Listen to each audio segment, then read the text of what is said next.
Uh, Welcome to my class. Today we are going to study potentiometer, application of potentiometer. ഇന്ന് പൊട്ടൻഷ്യോമീറ്ററും അതിൻ്റെ ആപ്ലിക്കേഷനെ കുറിച്ച് നമുക്ക് പഠിക്കാം.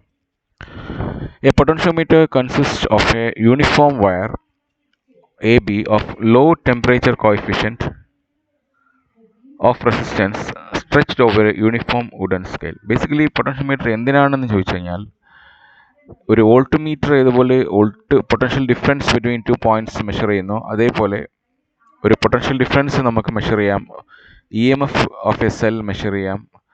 അങ്ങനെ വളരെ സെൻസിറ്റീവായ വോൾട്ട്മീറ്ററേക്കാളും സെൻസിറ്റീവായതും ആക്യുറേറ്റ് ആയ ഒരു വോൾട്ടേജ് മെഷറിംഗ് ഡിവൈസാണ് potentiometer. That is potential meter means it measures.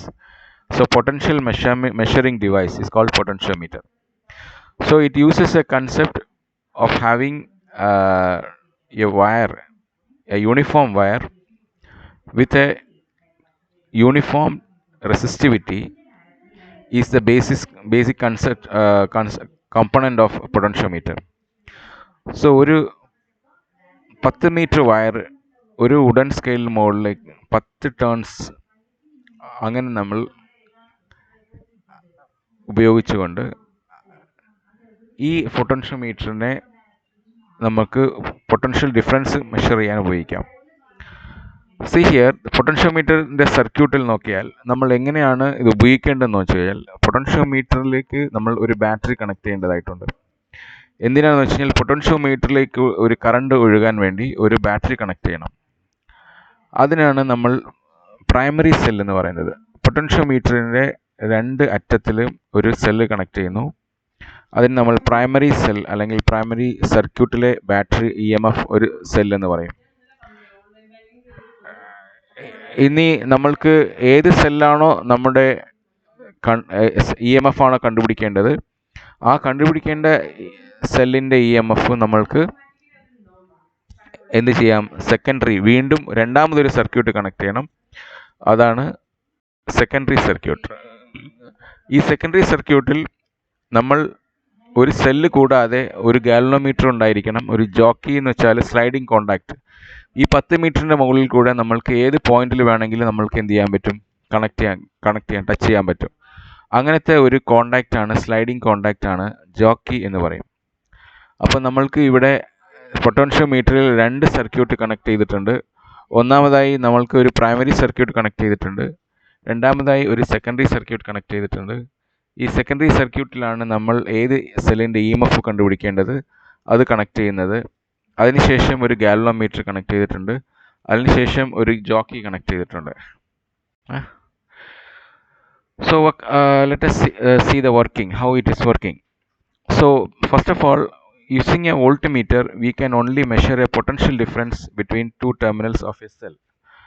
പക്ഷേ ഒരു സെല്ലിൻ്റെ പൊട്ടൻഷ്യൽ ഡിഫറൻസ് മാത്രമേ ഒരു വോൾട്ട്മീറ്റർ മെഷർ ചെയ്യുള്ളൂ അല്ലെങ്കിൽ മെഷർ ചെയ്യാൻ സാധിക്കുകയുള്ളൂ. എന്നാൽ ഒരു പൊട്ടൻഷ്യോമീറ്റർ ഉപയോഗിച്ച് we can determine the value of EMF of A given cell. ഒരു സെല്ലിൻ്റെ EMFൻ്റെ വാല്യൂ നമ്മൾക്ക് പൊട്ടൻഷ്യോമീറ്റർ ഉപയോഗിച്ച് മെഷർ ചെയ്യാൻ പറ്റും. അത് ഒരിക്കലും വോൾട്ട്മീറ്റർ വെച്ച് മെഷർ ചെയ്യാൻ സാധിക്കില്ല. ഇനി ഇപ്പം നമ്മൾക്ക് രണ്ട് സെല്ല് ഉണ്ട്, ആ രണ്ട് സെല്ലുകളുടെ EMF കമ്പയർ ചെയ്യണം എന്ന് വെച്ചാൽ താരതമ്യം ചെയ്യണം, ഏതാണ് എത്ര ഇരട്ടിയാണ് ഒരു സെല്ലിൻ്റെ EMF എന്ന് നോക്കണമെങ്കിൽ നമ്മൾക്ക് ആദ്യമായി as it is primary circuit ആദ്യം കണക്ട് ചെയ്യുക. അതിനുശേഷം we have to connect the cells which is where we have to find the EMF. So end എയിലേക്ക് കണക്ട് ചെയ്യുന്നു. ആ സെല്ലിൻ്റെ നെഗറ്റീവ് ടെർമിനൽ ഗാൽവനോമീറ്ററിലേക്ക് കണക്ട് ചെയ്യുന്നു, അതുപോലെ ഒരു ജോക്കിയിലേക്ക് കണക്ട് ചെയ്യുന്നു. A resistance box is also connected in the circuit. ഈ secondary സർക്യൂട്ടിലേക്ക് ഒരു റെസിസ്റ്റൻസ് ബോക്സും കൂടെ കണക്ട് ചെയ്യുന്നു. ഇതാണ് നമ്മൾ ഇപ്പോൾ കാണുന്ന സർക്യൂട്ട്. ഈ കാണുന്ന സർക്യൂട്ടിലാണ് ഉപയോഗിച്ചാണ് നമ്മൾ രണ്ട് സെല്ലുകളെ EMF കമ്പയർ ചെയ്യുന്നത്. അതായത് രണ്ട് സെല്ലുകളുടെ EMF ഇലക്ട്രോമോട്ടീവ് ഫോഴ്സിൻ്റെ താരതമ്യം ചെയ്യുന്നത് ഈ സർക്യൂട്ട് ഉപയോഗിച്ചിട്ടാണ്. ഈ സർക്യൂട്ടിൽ നോക്കിയാൽ നമുക്ക് കാണാൻ സാധിക്കും, ഒന്നാമതായി അതിൽ ഒരു പ്രൈമറി സർക്യൂട്ടുണ്ട്. ഈ പ്രൈമറി സർക്യൂട്ട് എന്ന് പറയുന്നത് ഇവിടെ ഒരു സെല്ല് കണക്ട് ചെയ്തിട്ടുണ്ട്. എയിൽ നിന്നും ഒരു സെല്ലിൻ്റെ പോസിറ്റീവിലേക്ക് കണക്ട് ചെയ്തിട്ടുണ്ട്.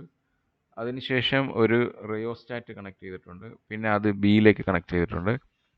പിന്നെ അതിനുശേഷം എയിൽ നിന്നും 2 സെല്ല് പാരലായിട്ട് കണക്ട് ചെയ്തിട്ടുണ്ട്.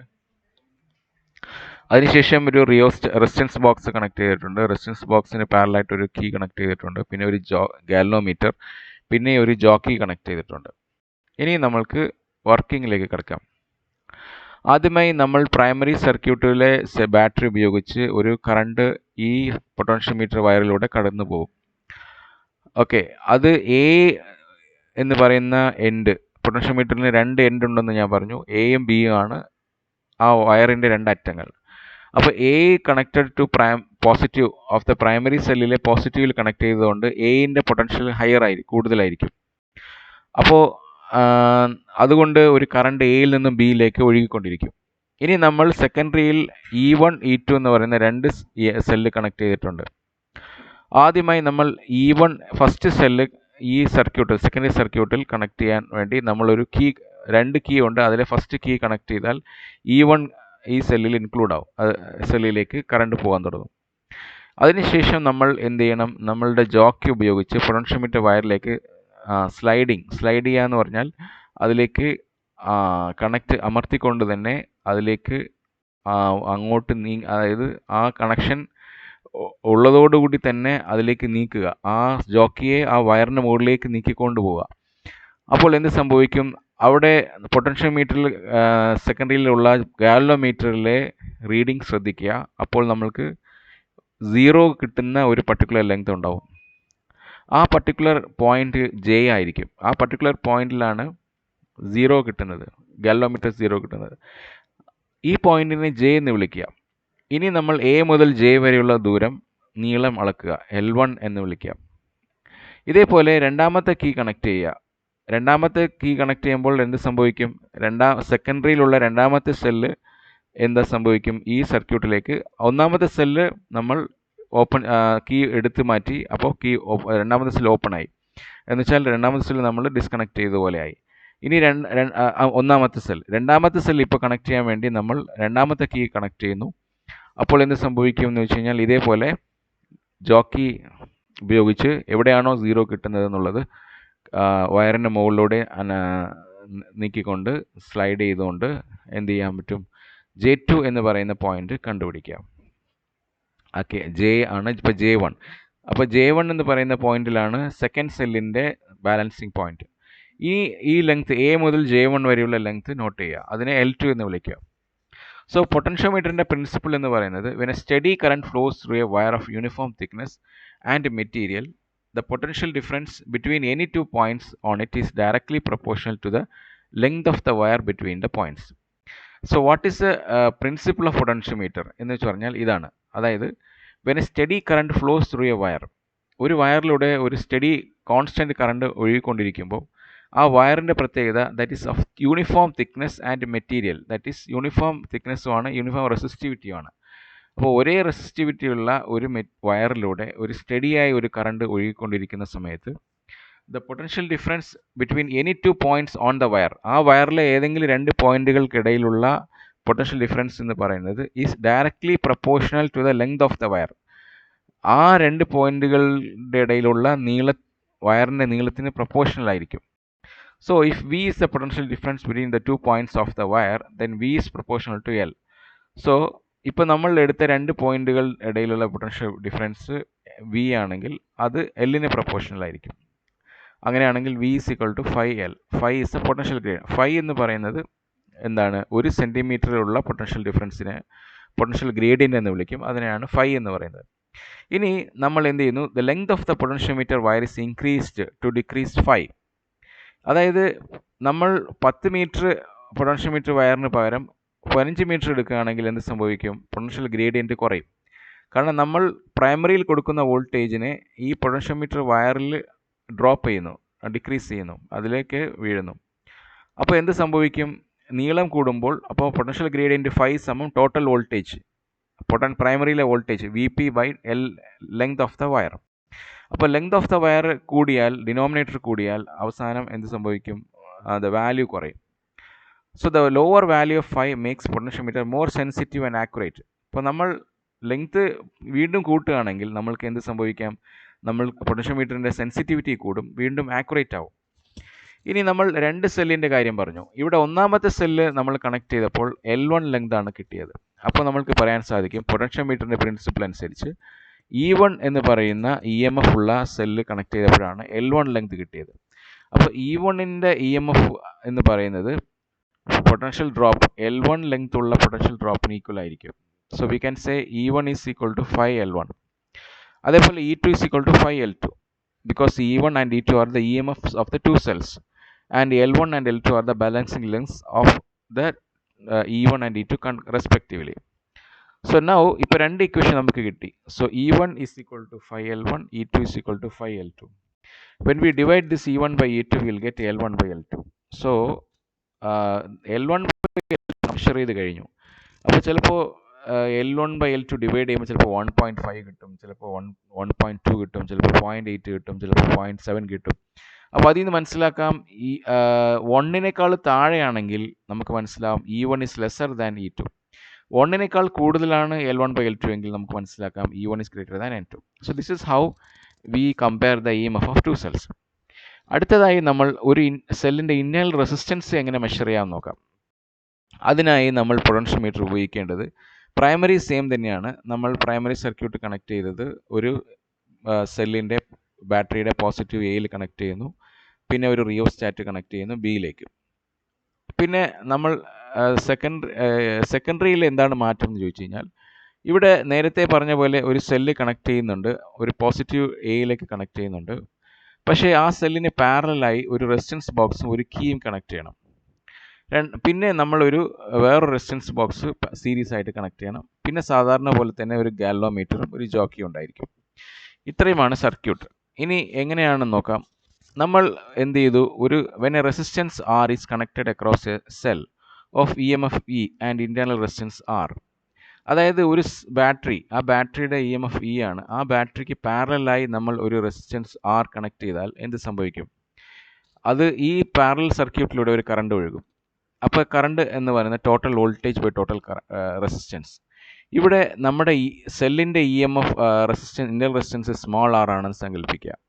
നമ്മൾ ആ സെല്ലിന് പാരലായി ഒരു ക്യാപിറ്റൽ R റെസിസ്റ്റൻസ് കണക്ട് ചെയ്തിട്ടുണ്ട്. അപ്പോൾ ഈ ക്ലോസ്ഡ് സർക്യൂട്ടിൽ ടോട്ടൽ റെസിസ്റ്റൻസ് എന്ന് പറയുന്നത് capital R plus small r ആയിരിക്കും. അങ്ങനെയാണെങ്കിൽ ഈ ചെറിയ സർക്യൂട്ടിലുള്ള കറണ്ട് എന്ന് പറയുന്നത് I is equal to capital E by R plus R.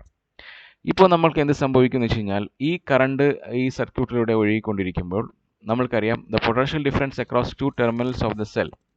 ഈ കറണ്ടിനെ ക്യാപിറ്റൽ R കൊണ്ട് മൾട്ടിപ്ലൈ ചെയ്യാം. That is capital E by R plus R into capital R. ഇപ്പോൾ നമുക്ക് E ബൈ V കിട്ടും. E by V is equal to denominator left സൈഡിലേക്ക് cross multiply ചെയ്തു, capital R plus R by capital R. So that is capital R by capital R plus small r by capital R. That means 1 plus small r by capital R. So ഇതിൽ നിന്നും small ആറിൻ്റെ value കിട്ടും E by V minus 1 is into capital R. So ഇയുടെയും വിയുടെയും value നമുക്കറിയാം. Capital E എന്ന് പറയുന്നത് ഒരു EMF, that is EMF of the cell.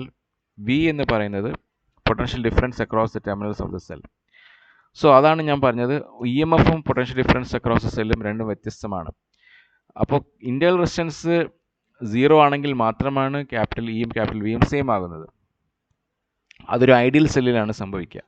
അപ്പോൾ ഈ രണ്ട് വാല്യൂസ് ഉപയോഗിച്ച് നമ്മൾക്ക് എന്ത് ചെയ്യാൻ സാധിക്കും? നമുക്ക് ക്യാപിറ്റൽ ഇയുടെയും ക്യാപിറ്റൽ വിയുടെയും ക്യാപിറ്റൽ ആറിൻ്റെയും വാല്യൂ നമുക്കറിയാമെങ്കിൽ നമ്മൾക്ക് സ്മോൾ ആറിൻ്റെ വാല്യൂ കണ്ടുപിടിക്കാൻ സാധിക്കും. ഇനി പൊട്ടൻഷ്യോമീറ്റർ ഉപയോഗിച്ച് എങ്ങനെ ചെയ്യാമെന്ന് നോക്കാം. അതായത് ആദ്യമായി നമ്മൾ ബാലൻസിംഗ് ലെന്ത് കണ്ടുപിടിക്കുന്നു. For an open and close circuit ആദ്യമായി നമ്മൾ ഇപ്പോൾ ഒരു EMF സെല്ലിലേക്ക് പാരലായി ഒരു റെസിസ്റ്റൻസ് കണക്ട് ചെയ്തു, പക്ഷേ അതിലൊരു കീ കണക്ട് ചെയ്തിട്ടുണ്ട്. അപ്പോൾ ആ കീ ഓപ്പൺ ചെയ്താൽ അതിൻ്റെ അർത്ഥം, ഓപ്പൺ ചെയ്യാന്ന് പറഞ്ഞാൽ ഇപ്പോൾ റെസിസ്റ്റൻസ് കണക്ട് ചെയ്തിട്ടില്ല, റെസിസ്റ്റൻസ് ഡിസ്കണക്ട് ചെയ്തു. ഓപ്പൺ ചെയ്യാന്ന് പറഞ്ഞാൽ key is open, there is no connection. So connection ഇല്ലെങ്കിൽ എന്ത് സംഭവിക്കും? പാരലൽ റെസിസ്റ്റൻസ് കണക്ട് ആയിട്ടില്ല. അപ്പോൾ സാധാരണ ഒരു സെല്ല് മാത്രമേ ഉള്ളൂ. അപ്പോൾ ആ സെല്ല് മാത്രം വെച്ചുകൊണ്ട് അപ്പോൾ നമുക്ക് എന്ത് കിട്ടും? L0 is the balancing length ആണ് സങ്കല്പിക്കുക. അപ്പോൾ ഈ ഇപ്പോൾ പാരലൽ റെസിസ്റ്റൻസ് ഇല്ലാത്ത സമയത്ത് ടോട്ടൽ EMF, ആ സെല്ലിൻ്റെ മൊത്തം EMF എന്ത് ചെയ്യും? ഈ പൊട്ടൻഷ്യോമീറ്ററിൽ ആക്ട് ചെയ്യുകയും നമുക്ക് ഒരു ബാലൻസിംഗ് ലെങ്ത് L0 കിട്ടുകയും ചെയ്യും. അതേസമയത്ത് നമ്മൾ ഒരു പാരലൽ റെസിസ്റ്റൻസ് കണക്ട് ചെയ്തതിന് ശേഷം കീ ക്ലോസ് ചെയ്തു. ആ ക്ലോസ് ചെയ്യുമ്പോൾ എന്ത് സംഭവിക്കും എന്ന് വെച്ച് കഴിഞ്ഞാൽ ഈ പാരലൽ റെസിസ്റ്റൻസിൻ്റെ സർക്യൂട്ടിലുള്ളത് കൊണ്ട് ഇന്റേണൽ റെസിസ്റ്റൻസിൻ്റെ എഫക്റ്റ് ഉണ്ടാവും. അപ്പോൾ നമ്മൾക്ക് ബാലൻസ് ലെങ്ത് കിട്ടുന്നത് സ്മോൾ എൽ എന്ന് സങ്കല്പിക്കുക. അങ്ങനെ നമ്മൾ ഈ രണ്ടാമത്തെ കേസ് എഴുതുമ്പോൾ വി ആണ്, അതായത് പൊട്ടൻഷ്യൽ ഡിഫറൻസ് ആണ് കിട്ടുക. Potential difference is proportional to small L. ഇങ്ങനെ നമ്മൾക്ക് സ്മോൾ എല്ലും ക്യാപിറ്റൽ L0യും L1 നമുക്കറിയാമെങ്കിൽ നേരത്തെ പറഞ്ഞ ഇക്വേഷൻ, അതായത് E/V - 1 × R എന്ന് പറയുന്ന ഇക്വേഷൻ എങ്ങനെ മാറ്റി എഴുതാം? L0 - L E/Vക്ക് പകരം L0/L എന്ന് പറയാം. അപ്പോൾ E/Vക്ക് പകരം L0/L എന്നായി. സോ E/V - 1 എന്ന് പറഞ്ഞാൽ L0/L - 1. So that becomes L0 - L/L that into capital R. അപ്പോൾ നമുക്ക് L0 രണ്ട് കാര്യങ്ങൾ അറിഞ്ഞാൽ മതി. ക്യാപിറ്റൽ R നമ്മൾ കൊടുത്ത റെസിസ്റ്റൻസ് ബോക്സിലെ റെസിസ്റ്റൻസ് ക്യാപിറ്റൽ R അറിയാം. L0 is A balancing length, അതായത് കീ ഓപ്പൺ ആയിരിക്കുമ്പോൾ കിട്ടിയ balancing length L0, key close ആയിരിക്കുമ്പോൾ കിട്ടിയ ബാലൻസിങ് ലെങ്ത് L. ഇത് രണ്ട് കാര്യങ്ങൾ നമുക്ക് അറിയാമെങ്കിൽ ഒരു സെല്ലിൻ്റെ ഇന്റേണൽ റെസിസ്റ്റൻസ് നമുക്ക് കണ്ടുപിടിക്കാൻ സാധിക്കും. ഇതാണ് പൊട്ടൻഷ്യോമീറ്ററിൻ്റെ രണ്ടാമത്തെ ആപ്ലിക്കേഷൻ എന്ന് പറയുന്നത്. അപ്പോൾ ഇതാണ് നമ്മൾ ഇന്ന് പഠിച്ച രണ്ട് കാര്യങ്ങൾ. അപ്പോൾ ഒന്നും കൂടെ ആദ്യമായി മനസ്സിലാക്കിയത് എങ്ങനെയാണ് പൊട്ടൻഷ്യോമീറ്റർ ഉപയോഗിച്ച് രണ്ട് സെല്ലുകളുടെ EMF കമ്പയർ ചെയ്യാം. രണ്ടാമതായി നമ്മൾ മനസ്സിലാക്കിയത് ഒരു സെല്ലിൻ്റെ ഇന്റേണൽ റെസിസ്റ്റൻസിനെ എങ്ങനെ നമ്മൾക്ക് പൊട്ടൻഷ്യോമീറ്റർ ഉപയോഗിച്ച് കണ്ടുപിടിക്കാം. ആദ്യത്തിൽ നമ്മൾ സെക്കൻഡറിയിലെ രണ്ട് സെല്ല് ഒരുമിച്ച് കണക്ട് ചെയ്തു, എന്നിട്ട് ഓരോ സെല്ലിലെ ബാലൻസിംഗ് ലെന്ത് കണ്ടുപിടിച്ചു, എന്നിട്ട് ആ ബാലൻസിംഗ് ലെന്തിനെ ഡിവൈഡ് ചെയ്തു. രണ്ടാമത്തെ കേസിൽ ഒരു സെല്ല് മാത്രമേ കണക്ട് ചെയ്തിട്ടുള്ളൂ, പക്ഷേ ആ സെല്ലിനെ പാരലായിട്ട് റെസിസ്റ്റൻസ് കണക്ട് ചെയ്തു, ഒരു കീയും കണക്ട് ചെയ്തു. കീ ഓപ്പൺ ആക്കിക്കൊണ്ട് ഒരു ബാലൻസിംഗ് ലെന്ത് കണ്ടുപിടിച്ചു, കീ ക്ലോസ് ആക്കിക്കൊണ്ട് ഒരു ബാലൻസിംഗ് ലെന്ത് കണ്ടുപിടിച്ചു. ഈ രണ്ട് ബാലൻസിംഗ് ലെന്തും നമ്മൾ ഇട്ട റെസിസ്റ്റൻസും അറിയാമെങ്കിൽ നമ്മൾക്ക് എന്ത് ചെയ്യാൻ പറ്റും? ഇന്റേണൽ റെസിസ്റ്റൻസ് കണ്ടുപിടിക്കാൻ പറ്റും. ഇത്രയും കാര്യങ്ങളാണ് നമ്മൾ ഇന്ന് മനസ്സിലാക്കുന്നത്. അപ്പോൾ ഇതോടുകൂടി നമ്മൾ ഇന്നത്തെ ക്ലാസ് അവസാനിക്കുന്നു. Okay, thank you.